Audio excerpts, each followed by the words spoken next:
2 सप्टेंबरचा GR ज्यावेळी पारित झाला त्या दिवशी शरद पवार कुठे गेले होते? आणि त्यांच्या एवढं सोशल जस्टिस कुणाला कळतो का? राष्ट्रवादी काँग्रेसचे नेते कायम म्हणतात की मंडल आयोग पहिल्यांदा महाराष्ट्रात पवार साहेबांनी लागू केला. मग जर लागू केला जात असेल, जर ते सामाजिक न्यायासाठी ते जर क्रेडिट घेत असतील, मग 2 सप्टेंबरच्या GR ला विरोध का नाही केला? भाजपचे कॅबिनेट मंत्री राधाकृष्ण विखे होते, एकनाथ शिंदेचे मंत्री उदय सामंत होते. सत्ताधाऱ्यांनी हा GR काढला, तुम्ही विरोधकांवरती टीका करताय. कुणी सांगितलं? तुम्ही माझ्यावर पार्शली विचारताय. मी त्या विखे पाटलांच्या गावात जाऊन 3-4 सभा घेतल्या राव. त्यांच्या एवढी तर मी टीका कोणावरच केली नाही. त्यामुळे आम्ही जबाबदारी सगळ्यांचीच आहे ना, सत्ताधाऱ्यांची आहे. तिथं सुप्रिया सुळे त्यांच्या डोक्यावर हात फिरवायला पण होत्या. विखे पाटलांनी GR काढला. किती बोलायचं त्यांच्या विरोधात? सर्व प्रस्थापित समाजातल्या नेत्यांनी ही ओबीसीची शिकार केलेली आहे, पक्षात सत्तेतल्या पण आणि विरोधी पक्षातल्या पण. आणि अजून पण ती पवारांनी पुढे आले, पवारांनी ठाम राहावं. आणि पवारांच्या पक्षामधले जे आता पदाधिकारी कुणबीच्या दाखल्याने कार्यरत आहेत त्याबद्दल पण पवार साहेबांनी भूमिका स्पष्ट करावी, एवढे आमचं इथं म्हणणं आहे. याच्यामध्ये भाजपने पण करावे, फडणवीसांनी पण करावी, सर्वांनीच करावी. छापाही तुमचाच आणि काटाही तुमचाच असं नसतो. तुम्ही काय म्हणताय? पवारांनी भूमिका स्पष्ट करावी, ते म्हणतायत समाजाने वाटतं. अरे सगळ्यांनीच म्हणतोय आम्ही. ओबीसी समाज म्हणून येणाऱ्या नगर परिषद आणि नगरपंचायतीमध्ये तुमच्या 2 नेत्यांची भूमिका काय असणार? हे बघा, आमच्या 2 नेत्यांची भूमिका अशी आहे, जे पक्ष निवडणुकीला सामोरं जात आहेत त्या पक्षांनी मूळ ओबीसीला तिकीट द्या. जर मूळ ओबीसीला तिकीट नाही दिलं, मग ते दोन्ही शिंदे गट, दोन्ही शिवसेना गट असो किंवा दोन्ही राष्ट्रवादी असो, भाजप असो, काँग्रेस असो, कुठलाही पक्ष, काँग्रेस असो, आमचं साधी लाईन आहे. जे डावलतील त्यांचा करेक्ट कार्यक्रम करण्यात येईल. आणि बघा, मी सांगतोय, बघा, जिथं डावललं गेलंय त्याचा उमेदवार आम्ही तिथं जाऊ, तिथं प्रचार सभा घेऊ, आम्ही सोशल मीडियाच्या माध्यमातून सांगू की या माणसाला आपल्याला मतदान करायचं नाही, या माणसाला आपल्याला मतदान करायचंय. आम्ही आमचा न्यूसेन्स व्हॅल्यू दाखवून देणार. आम्ही न्यायालयात आम्ही दाद मागतोय, पण मतपेटी ही लोकशाही मधला उत्सव आहे ना, आम्ही तिथं मागणार. विधानसभा निवडणुकीची स्क्रिप्ट तुम्ही रट्टा मारताय. हेच वाक्य तुमचं याच पत्रकार परिषदेत याच हॉलमध्ये होतं की जिथं, ऐका ना सर, जिथे ओबीसी समाजाच्या विरोधात आहे तिथे जाऊन सभा घेऊन उमेदवार पाडणार, हे तुमचं वाक्य आहे विधानसभेच्या वेळेस. आम्ही सत्ताधाऱ्यांची बाजू घेतली होती. तुमच्या पुढे जाऊन सांगतो.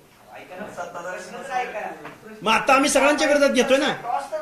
हा, विधानसभेच्या निवडणुकीला हे तुमचं वाक्य होतं. आता तुम्ही हेच वाक्य वापरता, बरोबर आहे. प्रश्न असा आहे की आता तुम्ही उमेदवार देणार.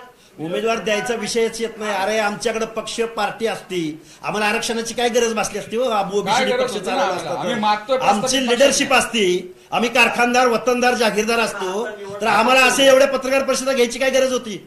आम्ही काय भीक मागे वाटलो काय? तिकीट नाही दिलं, अपेक्षा उभा करू आम्ही. भरपूर आमच्या 450 जातीमध्ये भरपूर उमेदवार आहेत. अजून सगळी प्रोसेस सुरू आहे. ही सगळी प्रोसेस व्हायला, निवडणूक व्हायला, त्याच्यानंतर भूमिका घ्यायला बराच वेळ आहे. नाही, आता तिकीट वाटपाचा प्रोग्राम सुरू आहे ना. पण अजून कुठल्याच पक्षाने अशी भूमिका घेतली की, पण आम्ही त्याला आगाऊ सांगतोय ना. आम्ही अपील करायला त्यांना. अरे, बाकीचे पक्ष आहेत ना, घ्या ना मग सगळ्यांनी. बाकीच्या पक्षांनी आम्ही तेच म्हणतोय.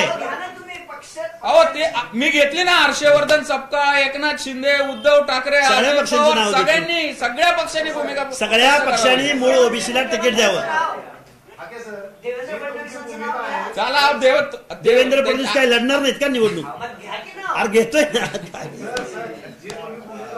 हे बघा, या महाराष्ट्राचे मुख्यमंत्री देवेंद्र फडणवीस साहेबांनी आणि भाजपचे अध्यक्ष काय नाही चव्हाण साहेबांनी मूळ ओबीसीला तिकीट द्यायची भूमिका घ्यावी. जर मूळ ओबीसीला तिकीट नाही दिलं तरी आम्ही त्यांच्या पक्षाच्या विरोधात. सर, ऐका ना, पवारांनी तुमचीच भूमिका मांडलेली आहे. हे नाही स्वागत करत, कारण त्यांची भूमिका मतलबी आहे, मतलबासाठी घेतलेली आहे. अरे, ऐका तरी आता. तुम्ही मतलब का म्हणलं ते काय ऐकत नाही तुम्ही. शरदचंद्रजी पवार साहेबांनी 2 सप्टेंबरच्या GR ला विरोध का केला नाही? आता ओबीसी आपल्यापासून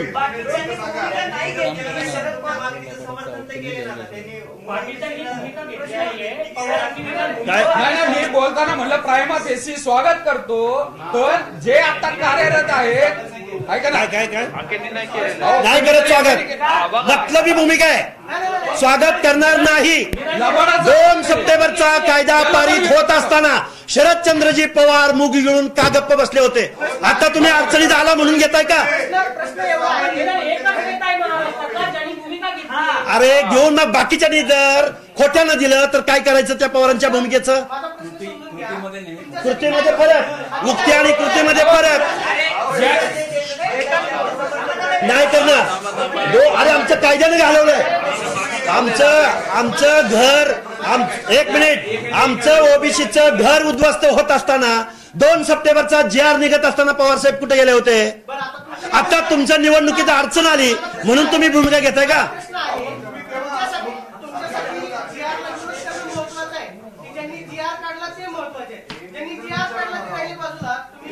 बाजूला कुठे कोण म्हणलं बाजूला ठेवलंय? बाजूला राहिले. कुठं आम्ही बाजूला ठेवलेत? बावनकुळेचं 4 अरे, नाव घेतलंय आम्ही. अरे. आम्ही विरोध कुठं? अहो, आम्ही अरे कोर्टात मुख्यमंत्र्याचं जातोय. नाव अजून एक थांबा. मुख्यमंत्र्याचं अजून एकदा नाव घेऊ का?